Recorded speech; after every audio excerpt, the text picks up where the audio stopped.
Welcome back to the Tangent Podcast, everybody. It is great to be back with you.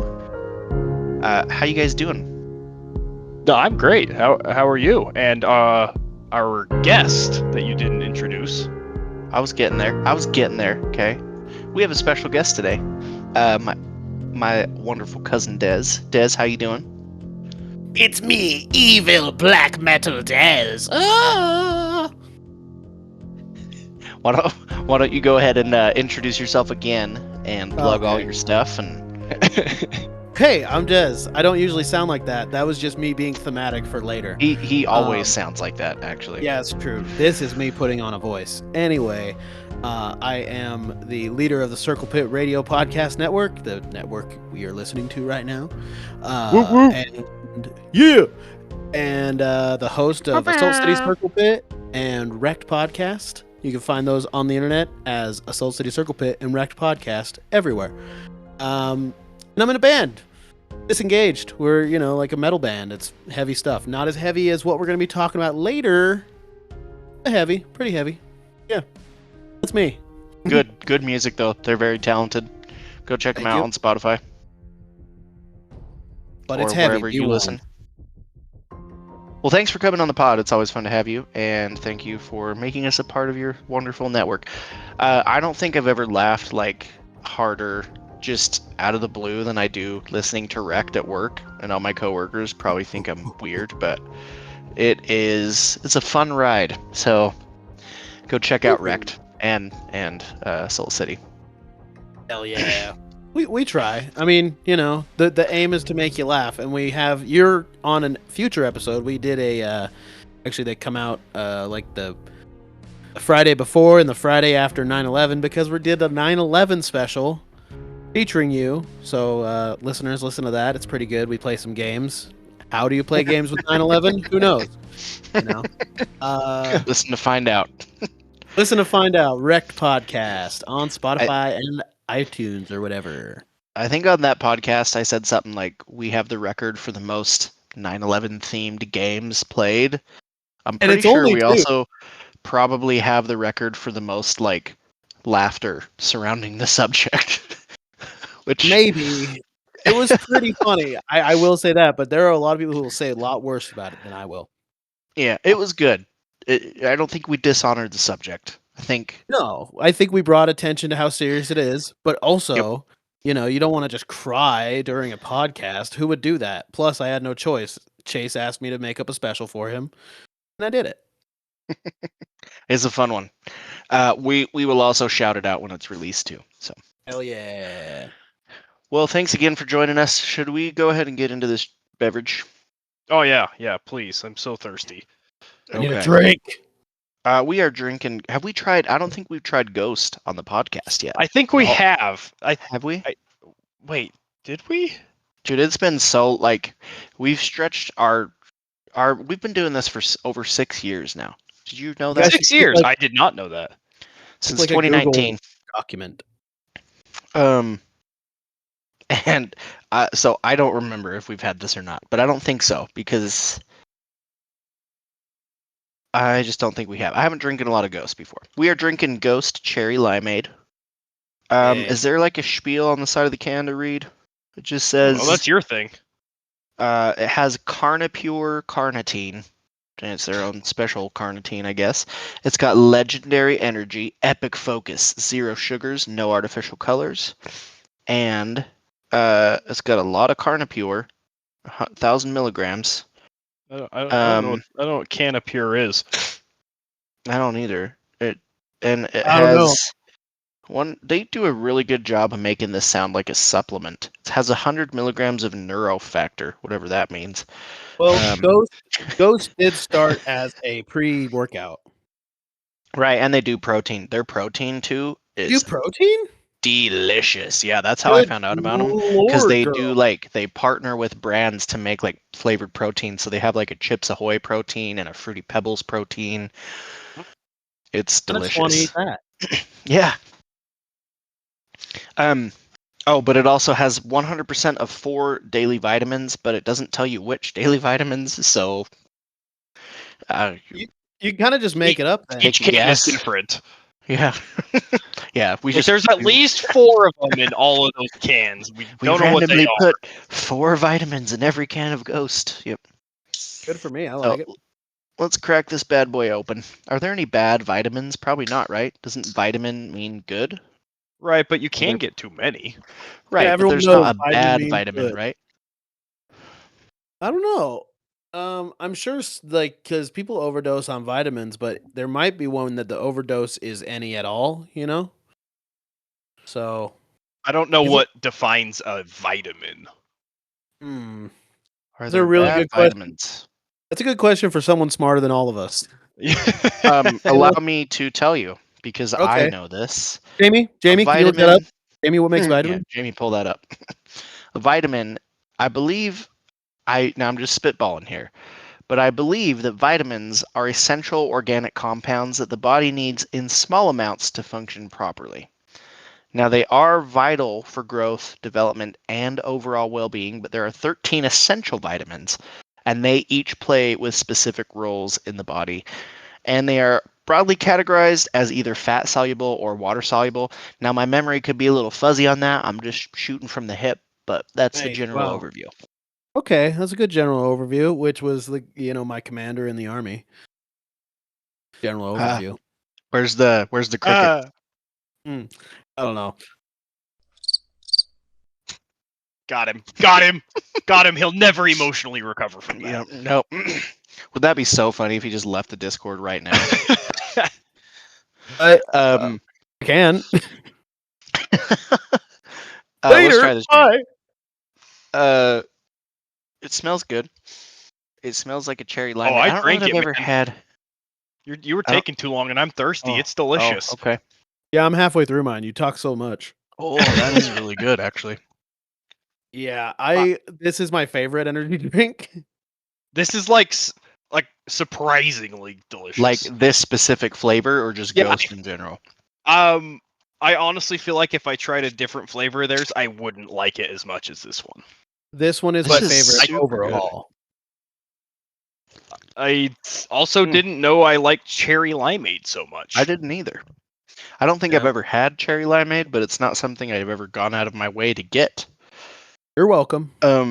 Yeah, that's delicious. Yeah, I'd give that like an 8 out of 10. Fantastic. Hell yeah. 8. Yeah. No, I'm thinking 8.5. It's delicious. That's Hell pretty yeah. high for you. Des, That's did you really say we good. should have a spreadsheet? I was thinking like if you had like a Google Doc of it, then Why you have just- we not done that? I don't know. I don't know. We- You guys are we- smarter than me. Doesn't Jack have glasses? I do have glasses. That means Yeah, I'm you should have smart. thought of that. I should have. Guys with glasses Austin always has think about glasses too. spreadsheets. I Austin, do. where were you on the spreadsheet? Head out of your ass. Hey, Oh, hey, I've only had glasses for 2 of the past 6 years, Kay. Space news. Apparently NASA has announced that we're going to start exploring the moon more and putting stuff up there to ease the missions to Mars. So they have a program called Artemis, and there is an Artemis 2 mission that will be leaving from the Kennedy Space Center. I don't know exactly when, but they're putting together the rocket right now for Artemis 2 to be launched up to the moon and basically set up a little base up there. So yeah, that's kind of cool. We're going back to the moon because it's been a while since we've been to the moon. And we're going to start putting some stuff up there to help with the trips to Mars. So that's kind of fun. I just hope they're able to eliminate the aliens. I hope so too. Yeah, they're on the dark side. Everyone of the moon. knows. Yeah, exactly. But we want the dark side. We want that. It's awesome. Mostly just to say that America has a base on the dark side of the moon. I heard somebody wanted to put a nuclear plant on the moon. Well, that doesn't sound good. Who was that? Was that the same dude that wanted to like nuke the hurricane or whatever? Probably. It That's was me. I want to put a plant on the moon, a big plant on the moon. Wow. Everyone will look at that plant and they say, "Wow, that's a big plant." I walked in. I said, "Wow, it's the best plant. No one has. China doesn't have a plant. Joe Biden, he exploded many power plants." Oh, it's too good. It's too good. No, it says on NPR's website, NASA plans to put a nuclear reactor on the moon by 2030. That's terrifying, but I think if we blow up the moon, it could look cool for a minute. Yeah, That for would- at least yeah, a little while. for probably what is it, like 6 minutes? No, it's 8 minutes for the sunlight to get to Earth. Probably a lot quicker for that explosion to 30 get to seconds. Yeah, we might see it like 2 Yeah. minutes after it happens. But it will be really cool looking for that 2 minutes. Earth. Mm-hmm. Yeah, it'll be friggin' sweet. We'll be on the other side of the planet when it happens. So, like, it'll be on the other side of Earth. We'll Harsh. just see any of it. You know some beef that I have with space and people that talk. Tell me about your space beef. Okay, space. Screw space news. We're talking space beef today. Space So- beef! What was I gonna say? I lost my train of thought. Oh yeah. So, like, there's obviously some cool stuff in space, and I love looking up at the sky. But beef. occasionally, people will be like, "Oh my goodness, this super cool eclipse or like this mega cool thing is gonna happen," and I go look at it, and I'm like, that's stupid. It's so overhyped. Yeah. Do you guys feel the same? Am I way I off do. base saying that? It's yes, visually, it's not like crazy. I think it's more of like the phenomena that's happening in space. Like an eclipse is cool that everything lines up real neat. I don't know. It's just cool. I can't explain it. It's just cool. I think for someone like that's their special interest, it's way better for someone who it's their special interest, you know? Mm-hmm. I like space quite a bit, and that's quite exciting. Exactly. I mean, so some for space stuff is- nerds, it's like, whoa, holy shit. Oh, swearing, man. It's so hard. But Golly gee willikers. holy gee willikers, look at that space stuff. You know? Like, and I'm over here just like, man, I don't care, you know? Like, we're not space nerds. So I'm a big space nerd too, and I love, like, I'll go outside when I'm camping and look at the sky and just sit there for like hours and contemplate the stars and like think it's the coolest thing ever. But then there's this hyped up event that's like this solar eclipse that happens once every 500 million years is happening, and you gotta wear special glasses. And then I look at it and I'm like, that just looks like two circles. It just, I don't know. I'm right there with you. It's almost as annoying as like girls who blame their emotions on it.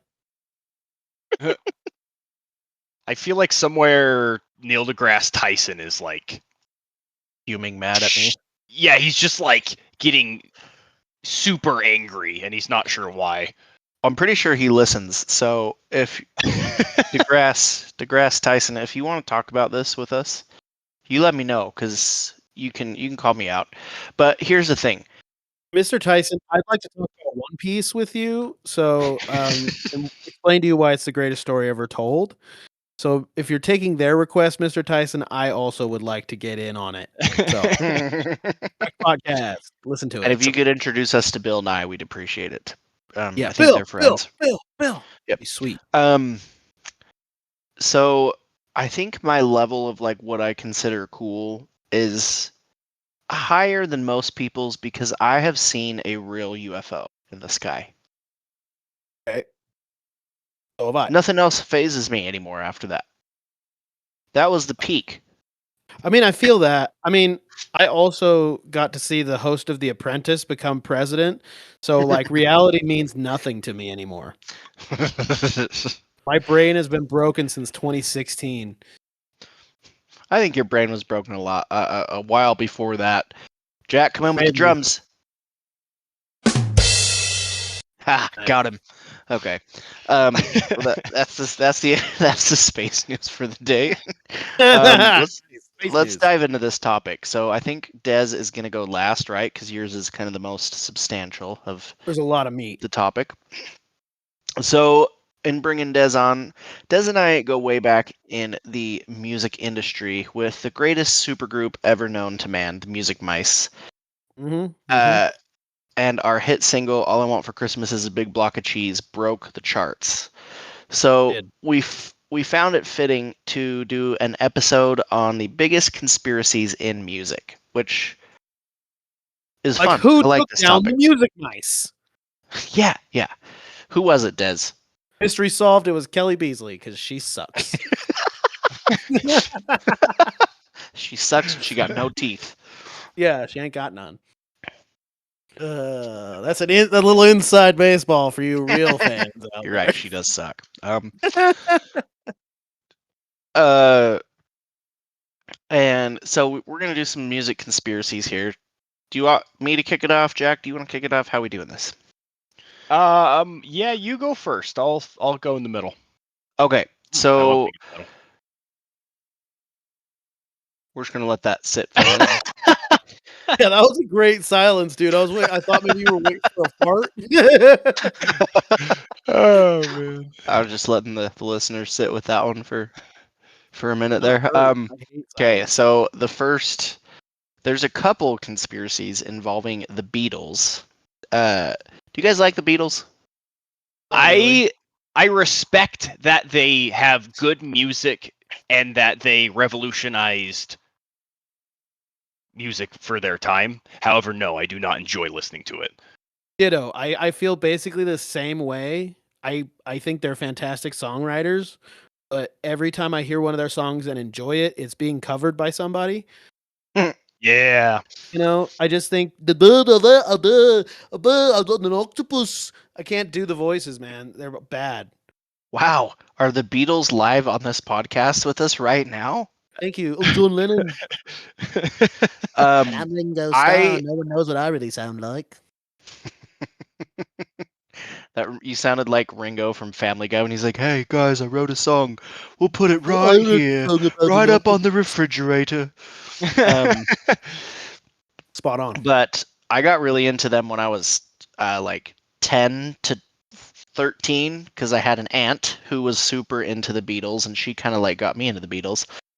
True. And I still like some of their stuff, but as I've gotten older, I'm like, I can't do it anymore. It's hard. It's like hard to listen to now for some reason. I don't know. I still Burn enjoy a good yourself out. twist and shout, or there's a couple songs I like, but Yeah. but same boat. They revolutionized like touring and the current, like they really introduced, like they were the first world famous music group. So they really revolutionized the industry. Some mad respect, but along with that, they have spawned many a conspiracy theory. The first of which is that Paul McCartney, beloved frontman and bassist of the Beatles, died in 1966 in a car crash, and that he was secretly replaced. He was secretly replaced by a look-alike named either William Campbell or Billy Shears. I don't know why we couldn't come to a consensus on which one it was, but Because it's one of not those two. Yeah, so William Campbell or Billy Shears. Maybe those two guys are the same person. I don't know. William and Billy. He's three people. Billiam. Yeah. Billiam, Mm. yes. Billiam Shearbull. Yep. And so this theory, so again, he died in 1966 in a car crash, and in 1969 it kind of really started to spread around the world after fans started to find what they deemed were hidden clues and death references in the Beatles' music and album covers, such as the most famous album cover of the Beatles, Abbey Road, which is where they're all walking across the street. And if you notice, Paul McCartney doesn't have shoes on his feet. He's the only one that doesn't have shoes on, and it looks apparently like a funeral procession. So they were hinting that Paul had died. The And dirty hippie who didn't want to wear shoes. yeah, he obviously died and was replaced. Can't you glean that from him not wearing shoes? Yeah. How do you? Okay. How people are so crazy because like that's such a jump. Like that leap is like a frog has to fuck. I just it's impossible. He's You're not wearing right, shoes, so he's dead. because I'm pretty sure that people wear shoes when they get buried, right? I wouldn't want my dogs barking know. for eternity underground, dude. There's bugs in there. You have to pick out someone's shoes. Probably. Actually, yeah, bury me with my docs on. Yeah, that's good. How about like a a nice slipper, so you're still comfortable. Yeah. Er- Here- Dress me as a racially insensitive pimp stereotype, but not blackface. Oh, we're doing blackface for sure. Yeah, and yeah, we weren't going to, and now we will. Oh, there's a recorded record here. Wow, that was dumb to say. There's record of me saying that, so you can't now. It's legal. It's binding and all that. I'm a lawyer. What are I've you gonna already do, deleted haunt it. us? Yeah, I will scare you while you're trying to poo. That would actually probably help. Actually. I would point. I would welcome that. Some days I would really welcome that. Having a hard time. Yeah. Eat too many chubby burgers or chicken burritos and Oh, chicken be a little burrito. backed up, you know. Good lord, am I ordering DoorDash after this? So, is there more with Paul McCartney? No, just that he died and was replaced. He had no shoes, Jack. What more Yeah, could he there had no. be? Yeah, what other Obviously. proof do you need? The shoes. And I mean, to go along with that, it's like, why didn't they just come out and say that he was dead? And at the time, the Beatles were the thing in the world. Like, they were the most popular, super mega popular group ever, and so they were raking in the money and all the fame. And so I think if they had come out and said that he was dead, that probably would have ruined their fame and put a stop to. I mean, that's the Beatles. He is the face of the Beatles, you know. And so if he's dead, the Beatles are dead too. So the theory is that they all covered it up, and that there are even theories that say that MI5, like British intelligence, was involved in covering it up. British Why, I intelligence don't is an know, but oxymoron. apparently the Beatles were a psyop by MI5 and the CIA to start a counterculture movement in the US. Sergeant Pepper's Lonely Hearts Club Band. Yeah. This album is considered ground zero for the major clues. The cover itself is seen as a funeral scene. By who? Oh, that's a good question. Who? The Beatles, Maybe- dressed as a new band, are standing over a freshly dug grave. That sounds like a funeral to me. The grave is adorned with yellow flowers, the shape of a left-handed bass guitar, Paul's instrument, with only 3 strings for the 3 surviving Beatles. Some people also see the flowers spell out Paul? ? I don't see that at all. I see the bass guitar, but I don't see it spelling Paul. Jamie, can you pull that up? An open palm is held over Paul's head by the author Stephen Crane. In some cultures, this is a symbol of death or a blessing for the deceased. The drum kit mirror trick. If you hold a mirror horizontally across the middle of the words Lonely Hearts on the bass drum, the reflection combined with the top half read I won 1x he die. This is interpreted as 111 he die. I don't know what that means. With the 110 Roman numeral 9 pointing to the date of his death, November 9th. On the back cover, Paul is the only Beatle with his back facing the camera, symbolizing him being apart from the living. Oh, I did miss a lot. Okay. Yeah, well, if you look, one of the kids in the background on this album cover is wearing a straw hat. Who has a straw hat? Luffy. Is One Piece the greatest story ever told? Yes. Obviously, the Beatles knew about the coming of Straw Hat Luffy. You see how easy it is to jump to stupid conclusions? And mine was pretty smart. Why don't you keep running to paint that picture for the audience? Well, keep running with obviously, the Beatles stand for truth and freedom and justice. So does Luffy. Easy. There's a guy in there who's dressed kind of like Kaido, if you squint. And Kaido's a big enemy in One Piece. That guy kind of looks like Bon Clay, if you squint. And, they got themselves young and themselves old. Like, why, come on. Obviously, it's One Piece. I'm sold. Just let that hang. Also, One Piece has 8 letters, and the Beatles has 10, which are both divisible by 2, which Two. is then divisible by 1. One Piece. One Piece. Boom. Yep. Math. One Yeah, that's Piece. right. Facts over feelings, liberals. I love when I hear like a MAGA dude say that, and then he's like, "Here's my Donald Trump as Rambo flag. Facts over feelings." A Donald Trump Rambo flag would go pretty hard, though. Dude, I've seen so many of them. They make me want to puke. I gotta look that up now. Rambo Trump flag. Oh my gosh, it's Yeah, amazing. dude. See? It's lovely. The eyes.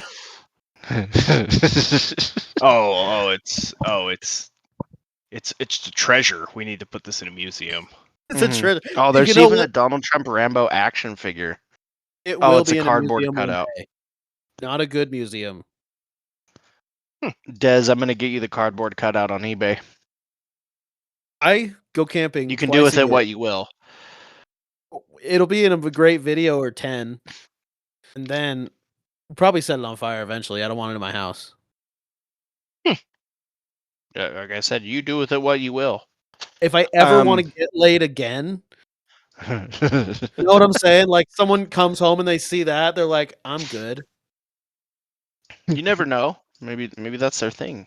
I have a cutout of R2D2 and C3PO, and I am confident I can get laid way easier with that. Is that right?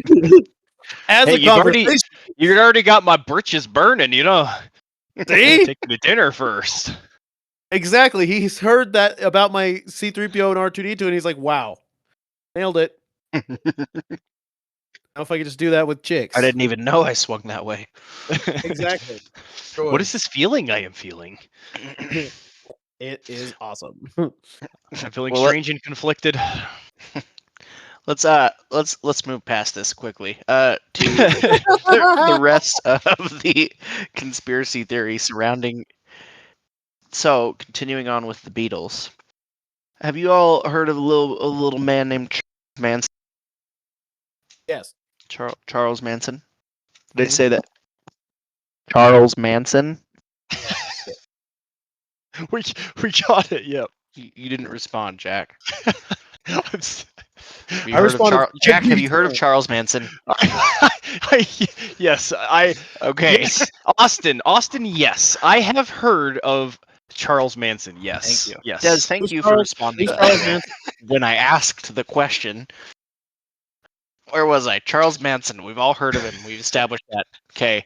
No thanks to Jack. Okay. So he was pretty. He was a bad dude. If you don't know who.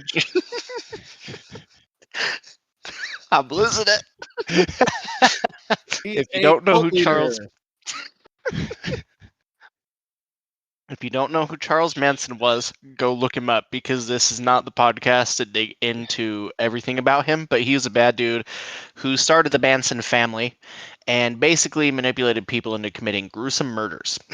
He's also tied into some MK Ultra stuff and government CIA conspiracies and LSD and all that kind of good stuff too. I believe we've talked about him on a few other episodes. But he was pretty heavily influenced by the Beatles and was convinced that the Beatles were talking to him through their music. Oh. So, specifically the White Album, which was kind of revered as one of the, well, not revered, kind of like considered one of the Beatles' like filler albums, like not, a lot of the stuff is iconic, but then some of it was just like, kind of sucked too. So, Manson in the 60s was had this cult called the Manson family, and the Manson family members claimed that Manson would most often quote the Beatles and the Bible, and that the two influences were linked in that Manson saw the 4 Beatles members as being the 4 angels referred to in Revelation chapter 9, and Revelation 9 also tells of locusts, or the Beatles, coming out upon the earth. And then it describes prophets as having faces of men but with the hair of women, which he also associated with the long hair of the Beatles in the late 60s and early 70s. You guys have the hair of women. Oh man, I have the hair of women? I mean, that's fine. I'm pretty. I mean, you look at 80s hair metal bands and tell me they didn't have the hair of women. It's I know, and there's guys who listen to that and love those bands and like worship those guys, and then they're like, "You can't enter a bathroom if you got a penis." I mean, Rob Halford's like one of the gayest dudes imaginable, and he has like one of the best heavy metal bands ever made. So Exactly. Beautiful. I think it was all a psyop by Rob Halford to get men to wear tight pants and leather, like sleeveless leather open shirts. Yeah, it was a It was, psyop for himself because he just wanted to see that more. yeah, it was all just for his jollies. Yep.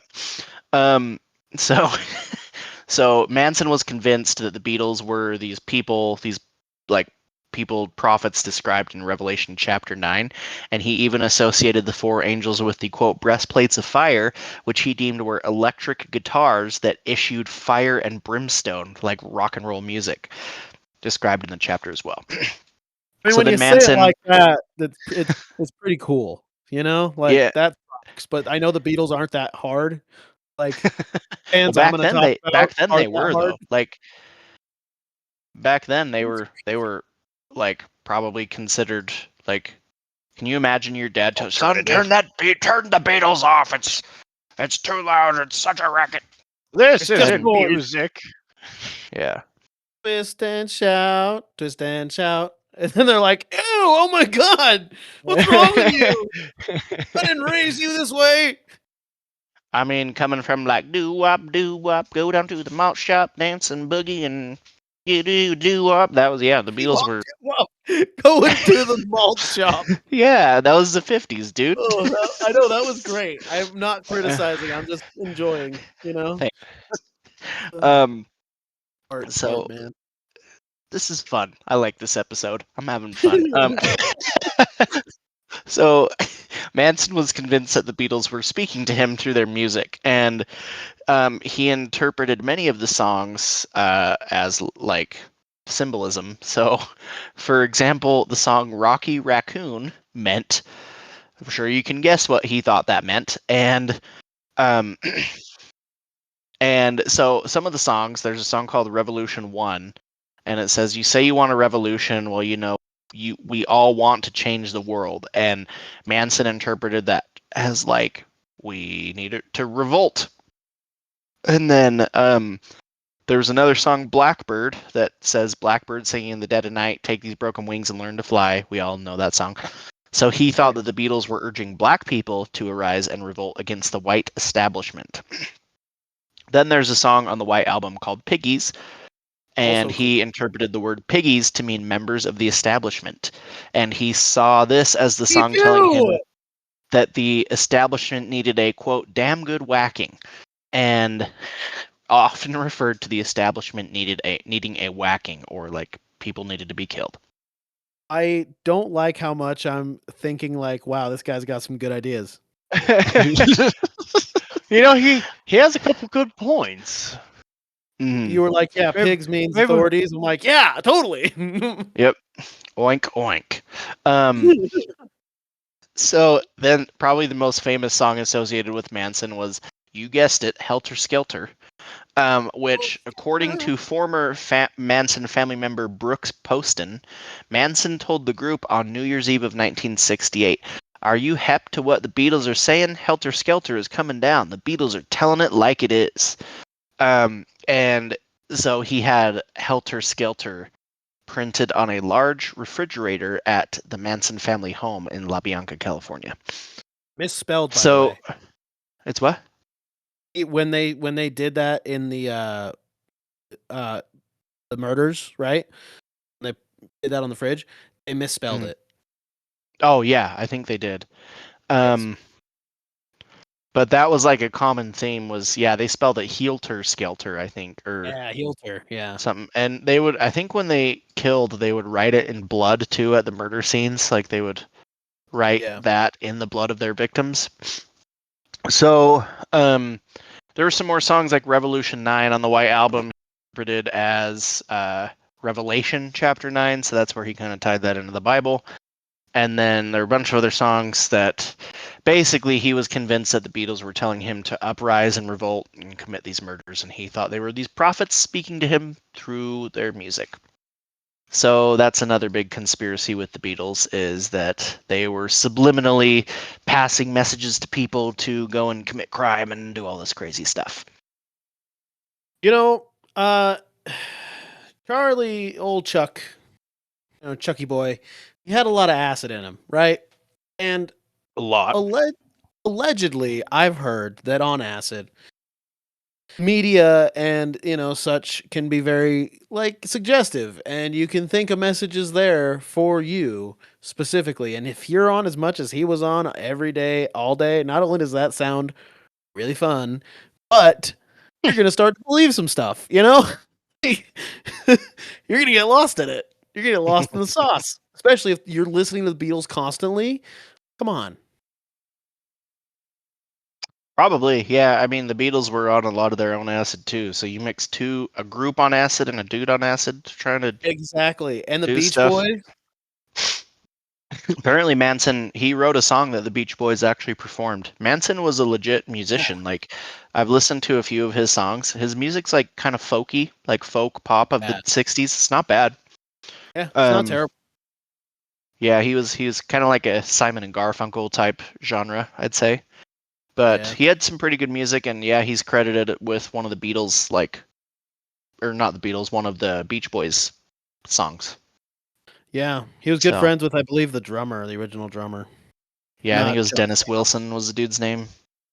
Oh, But there yeah, you go. kind of crazy though. And I mean, he did a lot of weird stuff. I don't think he ever actually murdered anybody himself. He just had people No. do it for him, which was crazy. He did try to kill one guy. There was I believe, a drug dealer that people thought he had beef with, and so he took a gun and shot the guy, but the guy didn't die. Was it Space Beef? That's a power move. Yeah, Space Beef, the name of the drug dealer. That's a Yeah. Dibs band name, Space Beef. Space beef. Dude, straight up. Can I play bass for Space Beef? That yeah, that sounds like an eclectic funk fusion band or something. Yeah, Space I'm gonna do Beef. only slap bass. Yes. Yeah, we're gonna be like Primus, but more radical. Can you what's the dude's name for Primus, the bassist? Oh, I'm thinking Les Clay. Is it Les Les Claypool. Claypool? Yeah. You need to do the same facial expressions and mannerisms that he has too, because he looks like he's tweaking every time he's playing the bass. It's true, he does, but God, is he just the best at it? He's really good. And Victor Wooten. Victor Wooten rules. Oh, that guy's and Geddy Lee. I'll shout out Geddy Lee too. But yeah, that's the whole Charles Manson angle with the Beatles, and so they're tied up in a bunch of different conspiracies, but those are kind of the two main ones. Yeah. Any questions from the class? Do you think Charlie Manson would like Taco Bell? I think that if he had tried Taco Bell, he probably wouldn't have committed all those murders. Me too. I think he would have been just completely He'd be on- pacified by He'd be on the toilet the whole time. yeah. Couldn't do anything That's other true. than the toilet. The delicious. What did they have? When did Taco Bell start? Was that had been like the 60s or 70s, right? I think they started in the late 70s. But the thing is, allegedly, Taco Bell goes great with an acid trip. So I think, he's not gonna have time to order people to kill people or even shoot at that drug dealer Space Beef. They're just gonna chill, eat tacos and burritos. Oh my God! If you imagine giving Charlie Manson a chalupa. So Think about that. the lesson from today's episode is next time you have urges to murder somebody, just maybe go to Taco Bell first. Yeah, And straight up. grab some food and just sit with your feelings for a little bit before you make any rash decisions. Yes, and don't kill anyone for the Taco Bell, because that Taco Bell achieved through murder tastes like taco time. Gross. Oh no. Yeah, exactly. It ruins it. Yeah. Oh. Space Taco beef. time either slaps real hard. Like I've had amazing taco time, but I've also had really bad taco time. You know what? The Whereas, amazing thing is, I know the correlation isn't this, but I will say I've had amazing taco time when I'm hammered. okay, well, I know that wasn't the is case for is the you. bar significantly lowered though when you're hammered? That's the question. Oh yeah, Yes. ask my dating life. See, here's my thing with Taco Bell. I go there and I always know exactly what I'm going to get and exactly what it's going to taste like every time. The Yeah, consistency is 100% and the hot no matter sauce. which location you go to. Whereas Taco Time, there is no consistency at all, I feel like. I mean, like you have a consistency to taste like garbage, and then every once in a while you're like, oh wow, nice. You know? Yeah, sometimes it's palatable. But Yeah. Sometimes you're like, okay, cool, this is a good day. mhm. Yeah. Space beef. Well, Jack, what do you got for us? Oh, let's take a look. See here, we got ourselves the Came in hard on that one. Whoa, let's say, wow. I was excited. I can tell, space beef. Space beef. Have you all heard of the 27 Club? Yes. Yes. The Nice. That was 27 good. Club. Unison. For the listeners who have no idea, is the informal name for a group of iconic musicians who all died tragically at the age of 27. Mm.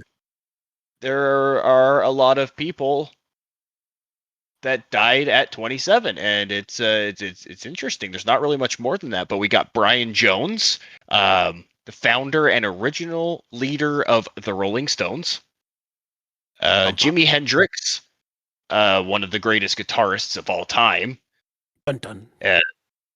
Janis Joplin, a powerhouse vocalist with a raw bluesy style, Dun dun dun. and Jim Morrison, the charismatic and controversial frontman of The Doors. And Kurt Cobain. And Kurt Cobain. Also, they all had white lighters in their pockets. You said Jimi Hendrix? Yes. And also Amy Winehouse. They tried to make her go to rehab, but you know what she said? No. Don't you fucking wish you did it now? Sorry for swearing again. I am also Robert Johnson. Oh, really? Apparently, I this is didn't know him.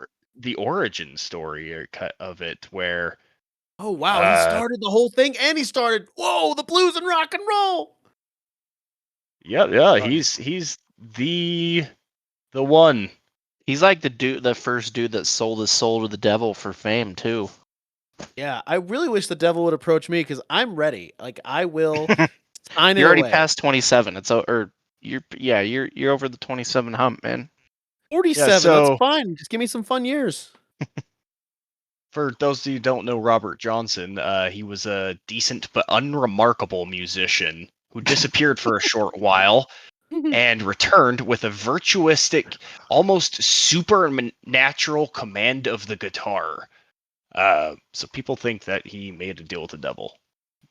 And apparently it only got him to 27. Which is a And- harsh deal, man.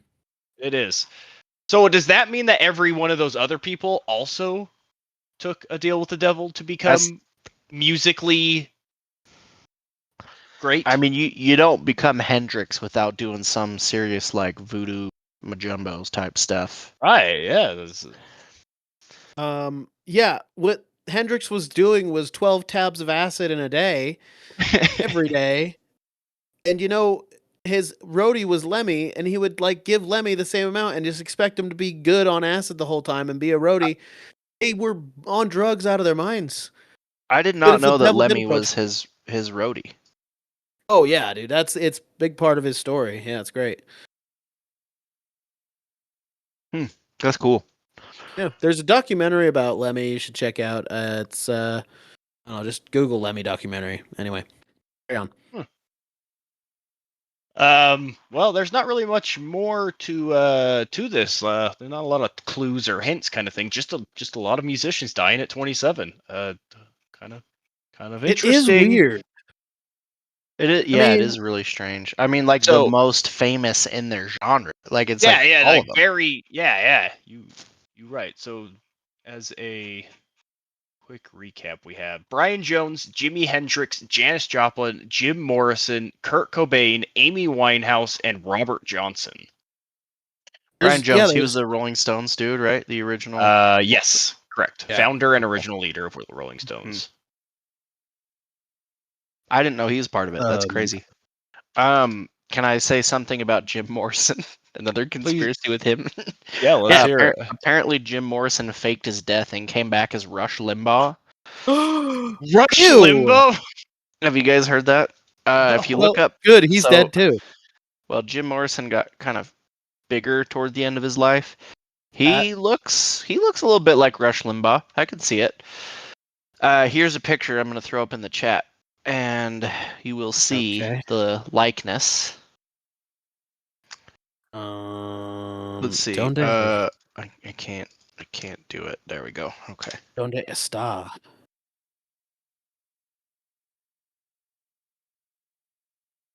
Are you seeing that? It's yeah, I could see it. I could see it. I just think it's funny. Of all the people to come back as, you come back as Rush Limbaugh. That's harsh. That's a harsh toke, man. Yeah. If I'm gonna come back like, an eagle with wings and money. Wings Yeah. and money. I didn't know Yeah. that's how I meant eagles were I meant to described. say like an eagle, wings and money, but I Like- said an eagle with wings. So I mean, Rush Limbaugh was estimated net worth of over 600 million, so he had money. He was Not worth American, it. so He's like an eagle. You're right. on the eagle's wings, Yeah, and he Now I could want pay to wings. fly anywhere. But yeah, Rush. I choose to believe that Jim Morrison came back as Rush Limbaugh. I guess. I mean, I don't have any reason to disprove it, and he's already dead now, so we're good. Yep, I choose to believe it. In fact, Got it. I wholeheartedly believe it. I'm gonna tell people that from now on. Just is like disprove me. But I also You choose can't. to believe that Elvis didn't die and was a pastor in the state of Tennessee. dude, I've seen that dude. He's nuts. Yeah, Dude, I almost picked that one to talk about today, but I didn't have enough Looks time so to look close. into it. I mean, Apparently, he here's was also a double in a movie or something like that. That's fun. That's really cool. Maybe he just got like a method acting, and he just got too into it. Bob Joyce. That's the dude's name. Yeah, he was an extra in Home Alone. Was he really? Wow. Apparently. Huh. Elvis You know who Home else was in Alone. Home Alone? I'm in Home Alone, the best Home Hey, Alone. He Down the was the hall only to the one that left. helped Kevin, though. No one else was helping Kevin. Oh, was Bob Or- Joyce the? Did I send him to his most certain doom against Hmm. two adult men for some reason hunting a child like me and my boy Jeff? Anyway, gotta go by. Let's see. Who was the old dude, the neighbor dude in Home Alone? Was he the one that was Bob Joyce, the neighbor shovel Joyce. dude? Oh, you're thinking of Home Alone 2. No, the neighbor dude with the shovel that Kevin thought was gonna murder him. And two, he's in New York, so you can't do that. No, that dude's name was Robert Blossom. Roberts Blossom. His first name was Roberts. That's nice. So where was I going with this? Yeah, so Elvis, if he faked his death though, he faked it by dying on the toilet. Why not fake it in a different way to That's at the only least like reason- save your reputation? I was gonna say I don't think that it's true because why would you, the king of rock and roll, like make up that you were like, okay, just tell him I died on the toilet. Duh. I would be like, no, tell him I died under a pile of women. Like, something cool, something rock and Right? roll, not pooping. Yeah. Right. That's why that's why I don't believe this theory, because dying on the toilet just seems it's too real. You wouldn't fake your death that way. Exactly, but this guy does sound and look an awful lot like him. He does actually. Yeah. Yeah. It's Um. done well. So yeah, Elvis. Has Bob Joyce died though? Let's see. Um. It's like Rush Limbaugh, Jim Morrison. Wow. They're just coming back as Republican, like conservative people. Rush they get tired Morrison? of the Rush Morrison. They get tired of the music lifestyle, and they just want to come back as good conservative folk, you know. That sucks. That's so awful. That's a fate worse than death. That's funny. That's fantastic. But yeah, I think Bob Joyce is still alive as of November 2024. He was still alive. Not for long. So yeah. Jack, did you have anything more with the 27 Club? Talk Nope, about? that's it. That's the whole thing. All right, Now I'm Des. excited to hear what Dez has to offer. Oh, so much. Are you ready? I'm ready. I am accepting. I need to find my notes. 1 second. All right, cool. Got it. Bow. All right. What do you guys know about black metal? Not a lot. Not Probably a lot. nothing. I would dare say nothing. Great. Not one thing. Well, you're about to learn. So, first off, I want to start by saying metalheads in general are great, trustworthy, lovely people. However, those are not the metalheads we're going to be talking about today. These are literally all of the D-bags. Like, if you think about a D-bag metalhead, these are the guys. These are the archetype. There are still guys like this out there, but these guys started it. You know? Who are these guys? These guys are the Norwegian black metal scene of the early 90s. Well, I guess late 80s, early 90s, whatever. These dudes are into black metal, which is like the most evil of the metals. Like if you think of like how parents look at D&D and heavy metal music, how they're like it's directly talking to Satan and selling your soul and you all the bad stuff, you know? That is the metal this is. Like it's so heavy and ridiculous, and the people, some of them really believe in the evil, awful things they're screaming about, you know? Huh. Yeah. Okay. All right. All right. Some people make this kind of music now, but it's not like they believe that they're really, you know, doing this stuff for Satan. There are bands like Bathory and Venom that started before these bands, and they were kind of doing it performatively. I don't think Bathory was, but for sure. They were just doing it performatively, and their fans took it a little far and started this Norwegian black metal scene. Okay? So in the center of it was this dude, Euronymous, and he starts a band in 1984 called Mayhem. Badass name. What was his name? Euronymous. Geronimus? Euronymous. Euronymous. Okay. Yes. So he's a guitarist. He starts this band Mayhem, 1984. They don't really, I mean,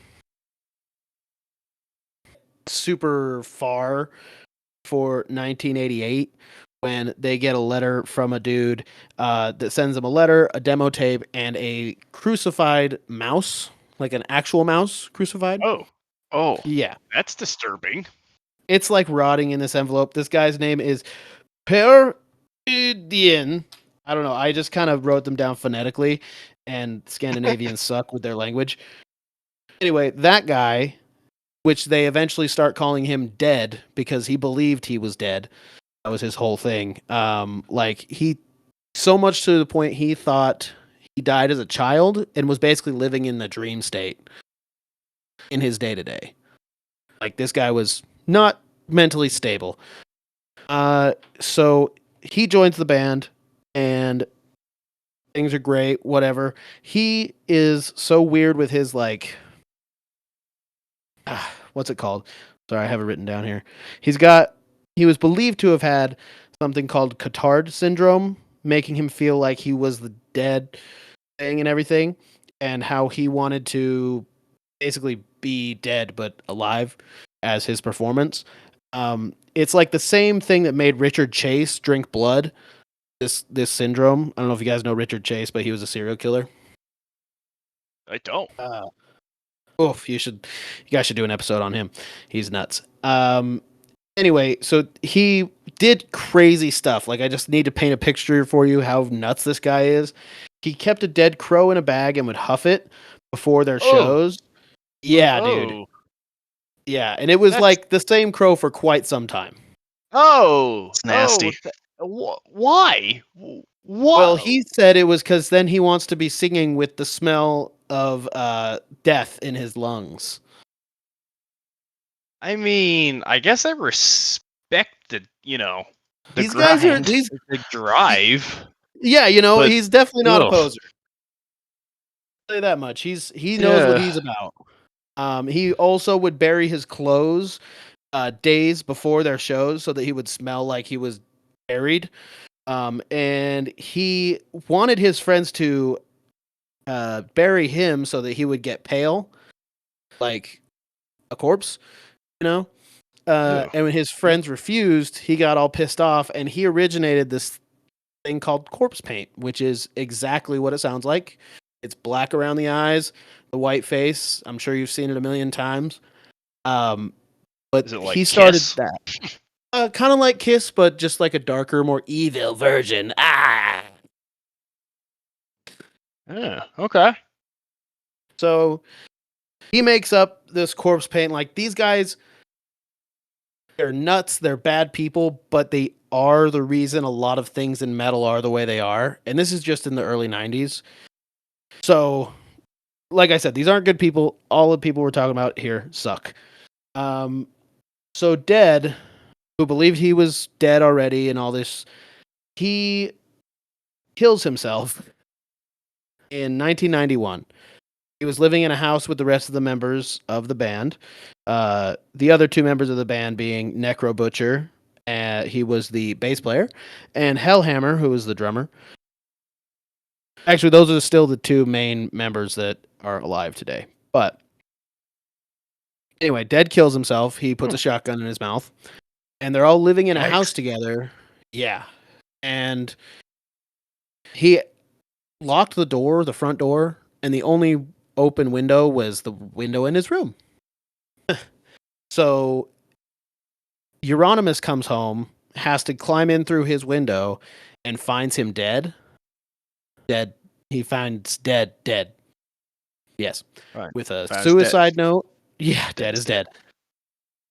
He finds a suicide note, and the suicide note, like, translated roughly, I can't remember if it was in, like, whatever, Norwegian, whatever, but it was like, sorry about the blood, dead.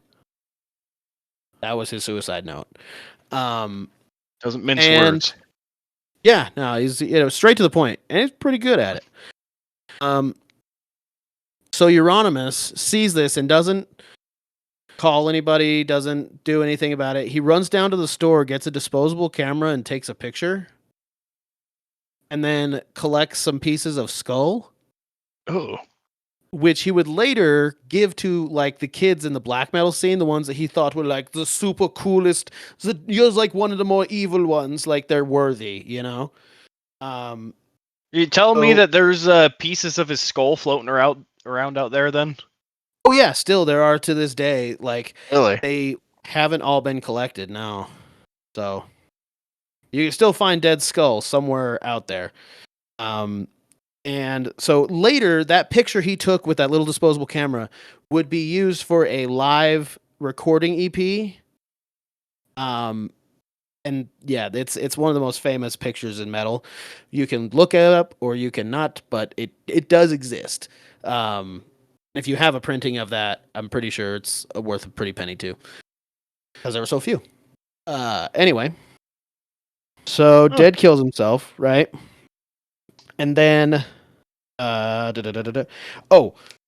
this is my favorite part of Dead's death is Euronymous was like, so concerned with his image and stuff and all these uh like being the coolest, like the most evil guy, like part of their whole scene, that when he like took the picture, found the pieces of skull, he calls the bass player, Necro Butcher, and says, "Oh, dude, Dead has done something really cool. Come here." Like, that's what he said on the phone. That is a direct quote. These That's people are nuts. weird. Yeah. And this is the beginning. This is the start. Most of this stuff goes down between 91 and 93. All of this. Okay. It's going to be crazy. This is the beginning of the crazy. So, Dead's dead. And dead. Got it. the band carries on. At the time, okay, so when Dead dies, that's weird to say. When Dead dies, they've only played 6 shows as the original lineup of Mayhem, which is everything this is built on, like why they're legends and everything, right? They've played 6 total shows. That is insane. So are they a pretty famous band now? Like, are they like Yes. apart from like the shock factor of it, were they actually like a famous big band in the scene?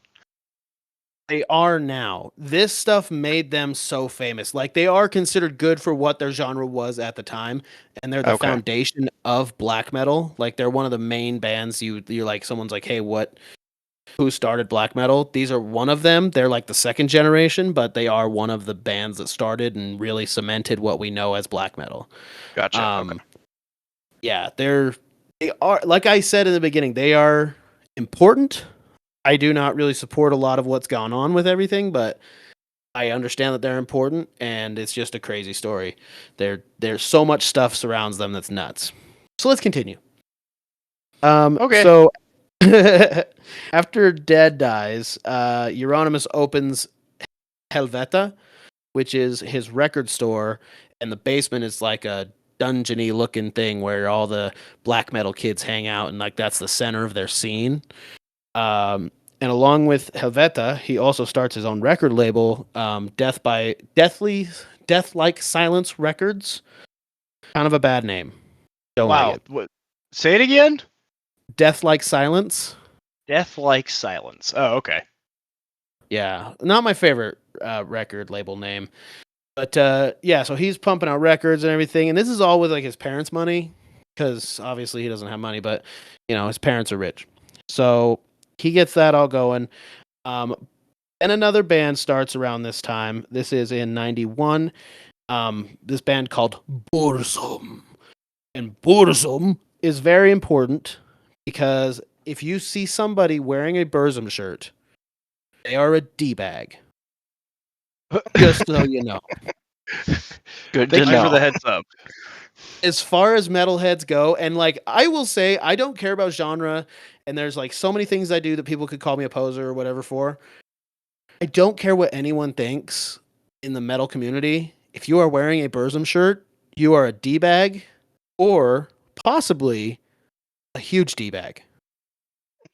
this this dude we're about to talk about is a nut bar. He is also just A nut bar. and he's a bad person. He's just awful. This guy is Varg Vikernes, or Christian Vikernes, or Count Grishnak. Wow. I guess which one of those is his real name? Count Rishnak. Wrong. It's Christian. Darn. His real name is Christian Vikernes, right? He changes that to Varg Vikernes and also calls himself Count Grishnak in a third person all the time. Like, he's like, I didn't do that. It was the Count. Like, That's annoying. I know. He's a crazy D-bag. That's all he is. And I hate him. He loves, like, role-playing games, which sucks because I love them too. I played D&D literally this Sunday. It's going to be great. Anyway, this guy loves role-playing games. He made up a game later in life that has a 160-page rule book. The base rules, like, Wow. It's so stupid and meticulous, and people play it, and he's crazy. Anyway, not the point. Anyway, so Varg Vikernes, he comes on the scene with Burzum. Also, they are huge as far as black metal goes. They are very foundational to the genre. However, I hate him. Period. It's a one-man band too. It's just him. And he comes in, and this guy is like how Euronymous was obsessed with his image and be looking the most evil and wanting to be perceived that way. Varg is that bad. He is a white supremacist. He is obsessed with weapons and murder and all this stuff. He wants to be the most evil. He doesn't necessarily want to kill people this time. He's not saying like, "Hey, I'm going to go out and kill people," but he is like, being the most evil is important to him, right? And showing the world like his message, which was basically the message. Sorry, I'm dying now. Don't die. That's okay. Take your time. Sorry. Die on your own time. Thank you. I don't know what just happened there. Anyway, so his message was basically anti-Christian because, but also, anyway, not the point. So Christianity kind of took hold in, the Scandinavian countries later after they had all their pagan roots and everything. So a lot of his stuff was anti-Christian, but they also worshiped the devil because they were like in league with Satan to take down Christianity, kind of was their whole thing. It's weird. They're That's about right. semi-Christian in that they do believe that all of that exists, but they're like, yes, but we love Satan, because like Satanists like we know them today aren't really like that. Some people still do. They still feel this way, but like I'm a Satanist, but I'm the kind of Satanist that just believes in science and love. That's about it. Satanism isn't what people think it is. I think we've talked about that on this podcast. But he's the evil when people think of Satanist, he's the bad one, But I don't Gotcha. think he even like identifies that way. But anyway, he's a bad man. So after Ed dies, these two guys, Euronymous and Varg, feel like they need to be one-upping each other in like who's the most evil and who's the black metal daddy, you know what I mean, of your scene. Black so metal daddy's what they called me in high school. Well, Jack, black metal daddy. Oh yeah, I know Jack. He's the black metal daddy. Yeah, so they feel like they need to one up each other, and keep in mind, like when Mayhem was performing, Ed would cut himself on stage and bleed a lot. They would take like pigs' heads they got from the butcher and throw them out into the crowd. That's like fun. That's yeah, a thing. And they would keep them for a while, so they're like old and rotten and gross. Like these guys are extreme to the extreme. They are all the stereotypes you can think of that are comedic. These guys did it.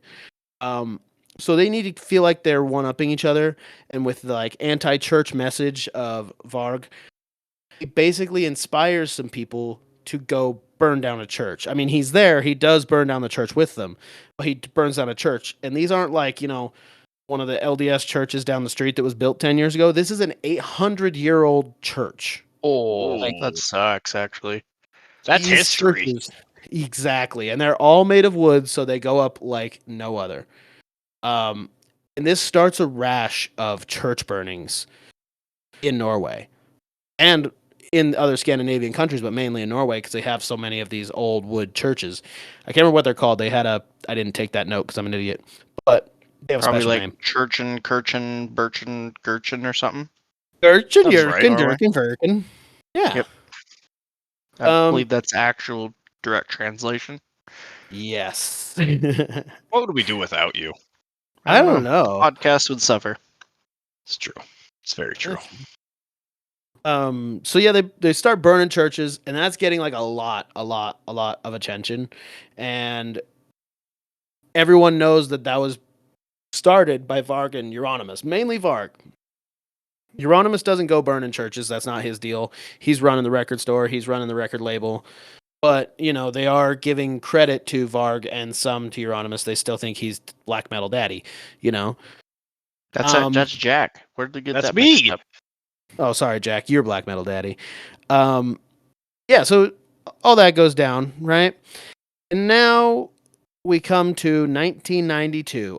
August of 92. I know some pretty cool things that happened in August of 92. This isn't one of them. My dad this was born in 92. in August of '92. In August. I mean, Ez was because he's awesome. Anyway. Hey, yeah, happy birthday this month then. Hey, thanks, man. Appreciate that.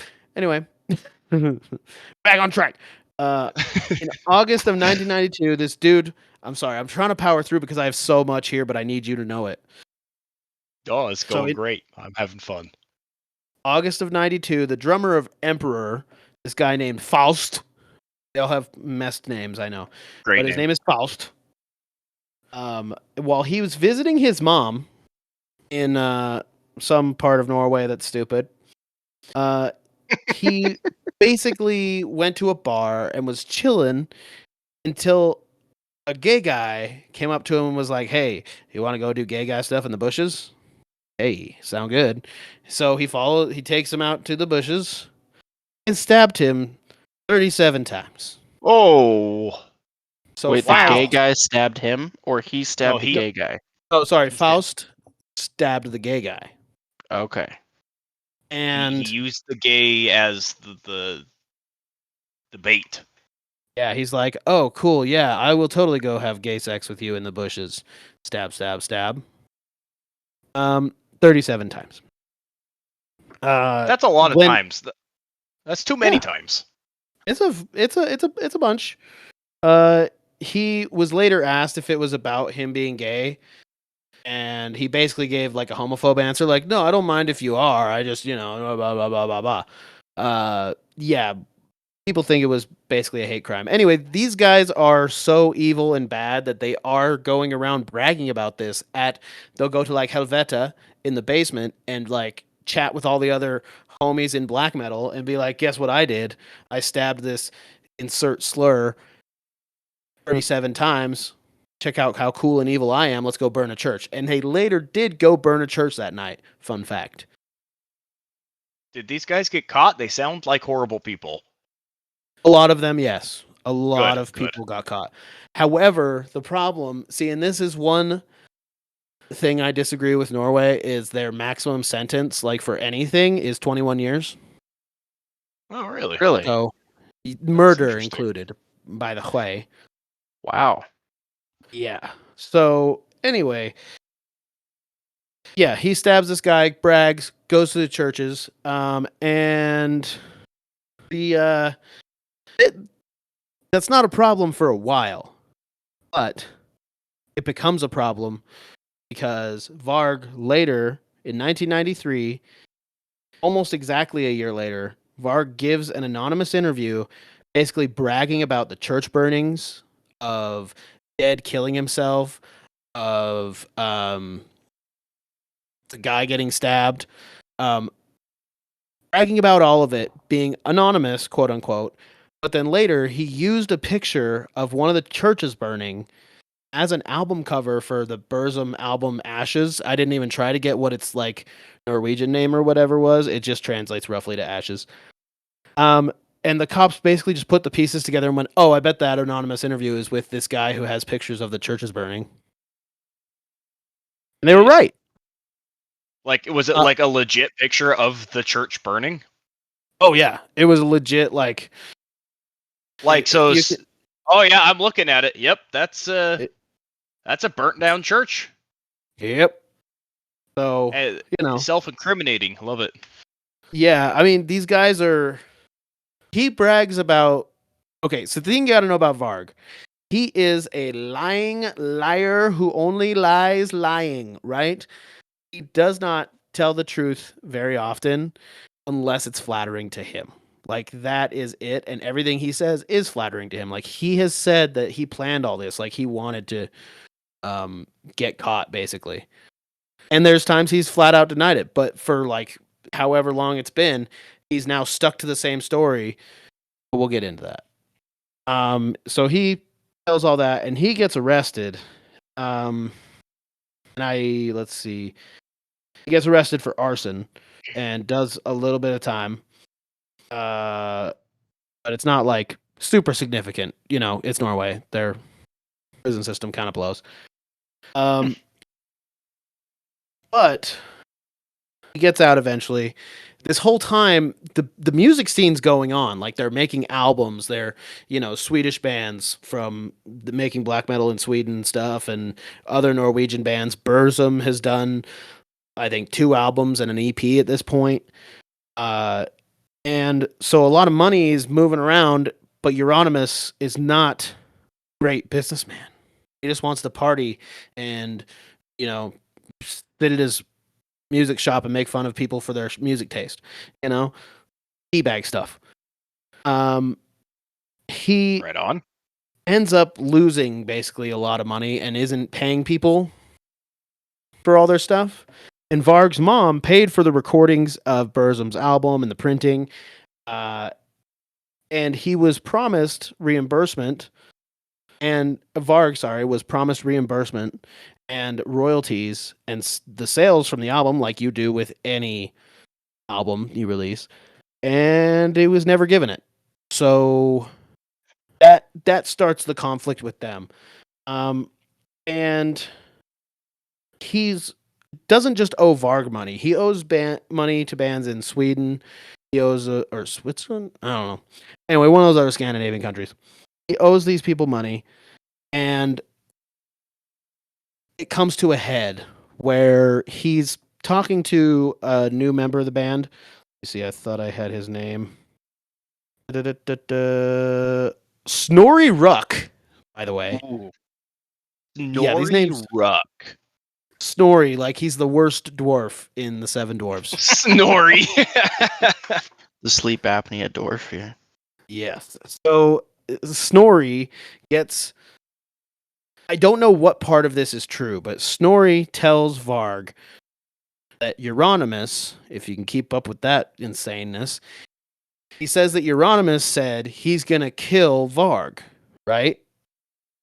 But all the time, these guys are always saying, "Oh man, I'm going to kill you," or all this stuff. That's kind of just how they talk. But that gets back to Varg. As you do with friends, right? Just all the time. I'm always like, "I'm going to slaughter you in your sleep," ha, Mm-hmm. No, you don't do that. I get it.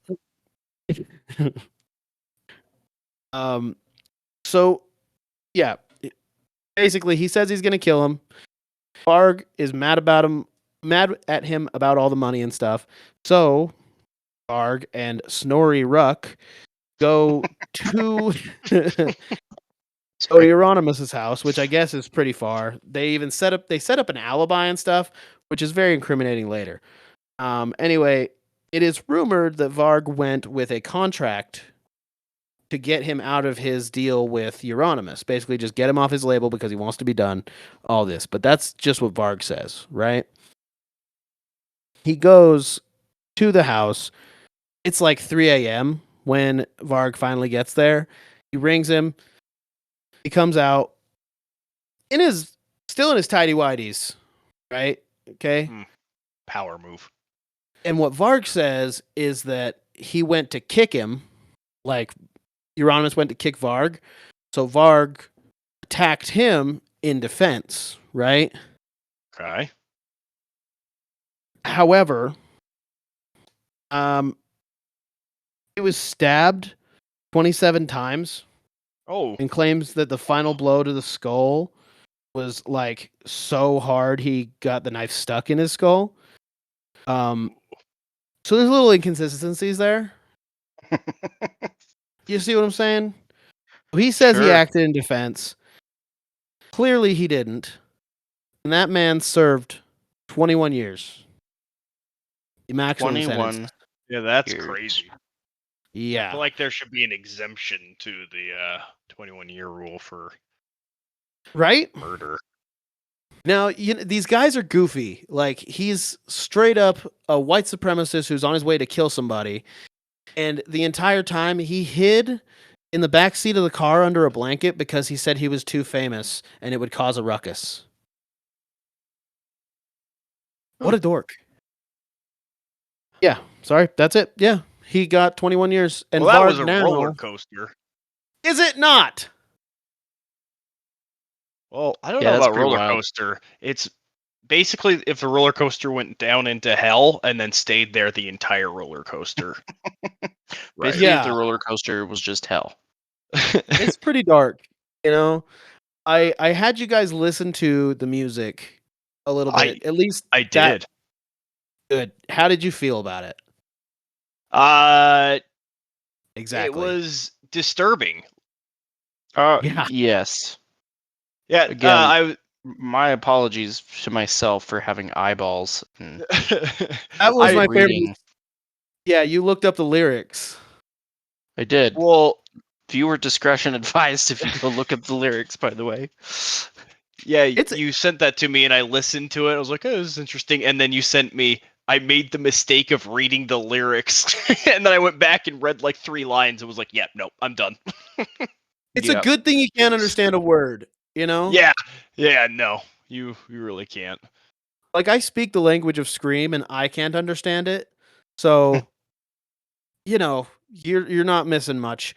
It's I don't support the people. I don't support what they did or what happened. But still, they are fundamental and I do not like their music. You know? It sucks. It's like the Beatles, except for the Beatles didn't kill dudes.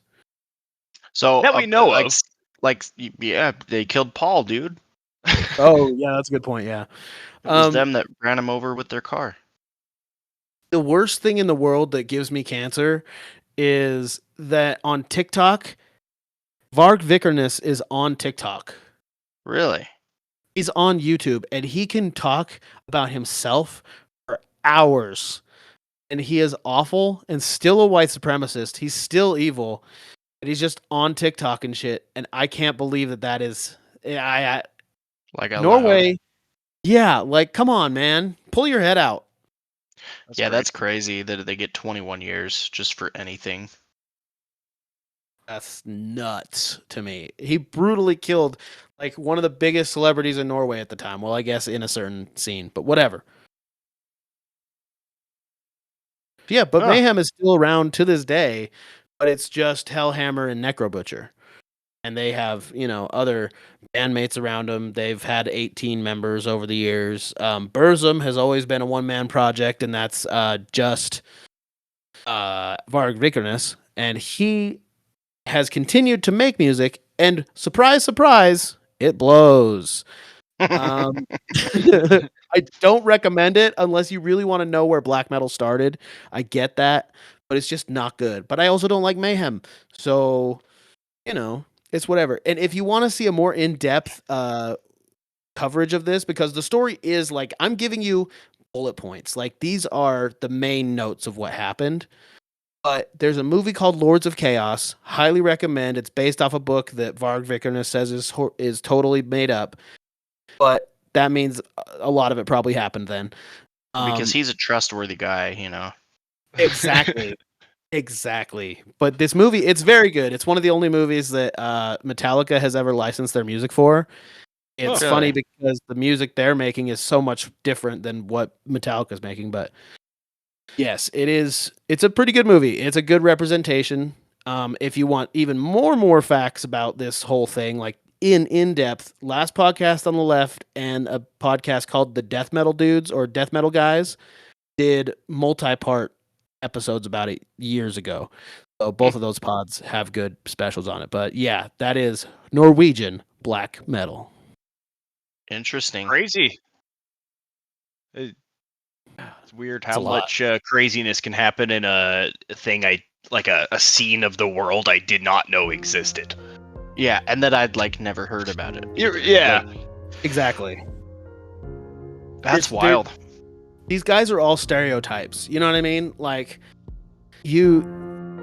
Of course, if you were a mom in the 90s and you heard about this happening, you're like, my kid's not listening to metal. I Yeah, get it. for sure. no, Yeah. That's a logical connect the dots for a parent of that time. Oh, yeah. But thank the Lord, over here in Utah, we were more concerned with like Biggie and Tupac. Like what's happening with the East Coast, West Coast beef, you know? Space beef? Ooh, Space space beef. Nice. We bring circle. Hell yeah. Get wrecked. That was fun. That was one of the most interesting, like, niche segments I think we've ever had. on Yeah, the pod, yeah. for sure. Hell yeah. Thank you for sharing. That is super interesting. Well, thanks Hell again, yeah. Des, for coming on. This was fun. This If was you super have any fun. other music conspiracies, let us know. And Des, we look forward to having you on many episodes in the future. I hope what I told you haunts your dreams. Well, thank you, listeners. Thank you, Des. Thank you, Jack. Thank you, Austin. Thank you, Austin. Thank you, Austin. Jack. Thank We you, love Des. you guys. Good night, Moon. Good night, Cow. Night cow. Good night, moon. Thank you all. Get wrecked. We'll see you soon. Good rhyme. Solid.